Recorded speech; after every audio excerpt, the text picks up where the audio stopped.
અભય થઈને નિષ્પક્ષતાથી નિરપેક્ષ રીતે વાસ્તવિકતાનો અરીસો રૂપી સચોટ માહિતી લાવતો સત્યની સાથે અભય ટાઈમ્સ। સુરત પોલીસે ડીજીપીના આદેશને લઈ અસામાજિક તત્વો સામે કડક કાર્યવાહી હાથ ધરી અનેક અસામાજિક તત્વોને ત્યાં બુલડોઝર ફેરવ્યું છે। ત્યારે લિંબાયતમાં વસ્તીમ પાર્સલના ગેરકાયદેસર દબાણ પર બુલડોઝર ફેરવી દેવાયું હતું।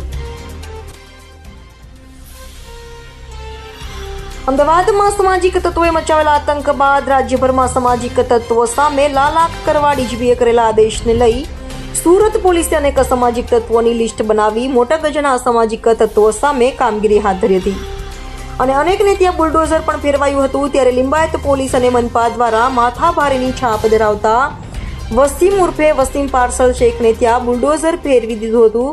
વસીમ પાર્સલ દ્વારા ગેરકાયદેસર બંધાયેલા ક્રિકેટ બોક્સ અને જગ્યા પર ડિમોલિશન કરાયું હતું। વસીમ પાર્સલ સામે મારામારી, દુષ્કર્મ, હત્યા અને ખંડણી જેવા 28 જેટલા ગુનાઓ નોંધાયેલા છે। અસામાજિક તત્વો સામે પોલીસ દ્વારા કરાયેલી કામગીરીને લઈને ફફડાટ વ્યાપી ગયો છે।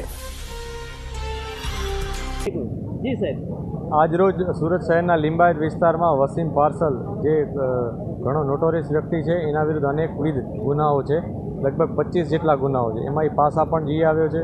આ ઉપરાંત એના ઉપર મારામારી, ચોરી, લૂંટ અનેક પ્રકારના ગુનાઓ છે। વધુમાં જોઈએ તો એ આ વિસ્તારમાં પોતાની ધાક જમાવવા માટે માંડવાળી કરવાની હંમેશા પ્રયાસ કરતો।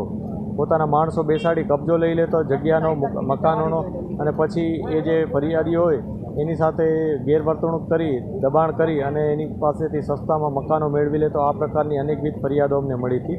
આ ફરિયાદો, રજૂઆતો ધ્યાનમાં લઈ અમે બધું ચેકિંગ કર્યું હતું। એ દરમિયાન અમારા ધ્યાનમાં આવ્યું હતું કે એણે એસએમસીના રિઝર્વેશનવાળી જગ્યા ઉપર પોતાનું એક બાંધકામ કરેલ છે કે જેમાં એ ઓફિસ બનાવી અડ્ડો ટાઈપ બનાવી દીધો હતો। આ અડ્ડામાં બેસી અને આ જ પ્રકારની નોટોરિયસ પ્રવૃત્તિ, ઇલીગલ પ્રવૃત્તિ અને અસામાજિક કામગીરી કરતો રહેતો હતો। અહીંયા ઘણીવાર એ લોકોને બોલાવી ધાક ધમકીઓ આપતો, માંડવાળી કરાવતો। એટલા વિસ્તારમાં ઇન્ડાયરેક્ટલી એક પ્રભાવ પાડવાની સતત એના પ્રયાસો હતા અને આ બાબતની જાણ અમે એસએમસીને કરી હતી। એસએમસીએ કન્ફર્મ કર્યું કે આ જગ્યા છે એ લોકોની પોતાની છે, એસએમસીની, અને એના ઉપર ઇલીગલી સ્ટ્રક્ચર છે। આ સ્ટ્રક્ચર અત્યારે તોડી પાડવામાં આવ્યું છે। આ ઉપરાંત અહીંયા એણે ક્રિકેટ બોક્સ પણ બનાવ્યું હતું જેના ઉપરથી પણ એ રેવન્યુ જનરેટ કરતો હતો। વધુમાં કબૂતરો પણ એણે પાળી રાખ્યા હતા। એ કબૂતરો પાળવાની કોઈ પરવાનગી નહીં હતી, કશું જ નહીં હતું, બસ ઇલીગલી અહીંયા બધું એનું કામકાજ ચાલતું હતું। આ બધી બાબત ઉપર અત્યારે કાર્યવાહી કરવામાં આવી છે। વસીમ પાર્સલ હાલ કઈ જગ્યા છે? વસીમ પાર્સલ હમણાં ભાગી ગયો છે। પોલીસ એની શોધખોળ કરી રહી છે। હમણાં જ એના વિરુદ્ધ જે ગુનાઓ નોંધાયા છે એના ઉપર પણ કાર્યવાહી થઈ છે। અનેકવિધ લોકોએ આવીને આ જ પ્રકારની રજૂઆતો કરી હતી, જે અનુસંધાને એના વિરુદ્ધ કાર્યવાહી કરવામાં આવી છે। ગુનેગારોને શું મેસેજ આપવાનો?